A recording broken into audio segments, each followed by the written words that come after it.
વચ્ચે luxury bus પલટી ખાઈ જતા અકસ્માત સર્જાયો હતો। લીલિયાથી સુરત જતી લક્ઝરી બસનો અકસ્માત સર્જાયો। ડ્રાઈવરે સ્ટીયરિંગ પરનો કાબુ ગુમાવતા બસ પલટી મારતા અકસ્માત સર્જાયો હતો। ઈજાગ્રસ્તોને પ્રાથમિક સારવાર અર્થે દામનગર હોસ્પિટલમાં ખસેડવામાં આવ્યા, જ્યારે 8 ઉપર લોકોને વધુ સારવાર અર્થે અમરેલી સિવિલ હોસ્પિટલમાં ખસેડવામાં આવ્યા હતા। ઈજાગ્રસ્તોએ જણાવ્યું હતું કે ખાનગી લક્ઝરી બસ ખૂબ જ ઝડપથી ચલાવી રહ્યો હતો।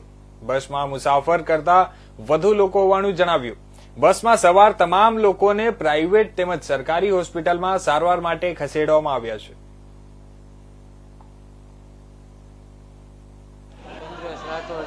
દામનગરથી આવું શિવકમલમાં બેઠો હતો, 9:15 વાગે નાના ઉંબરડા પોગ્યા કે બસ હું થયું કાબુમાં ન રહી, કાંઈ ખ્યાલ ન રહ્યો, બસ કાળિયામાં ઉતરી ગઈ। હું આગળ બેઠો હતો, મને કા કરી દીધું। બસ ફૂલ હતી, કેટલા લોકો હતા? બસ તો આપણે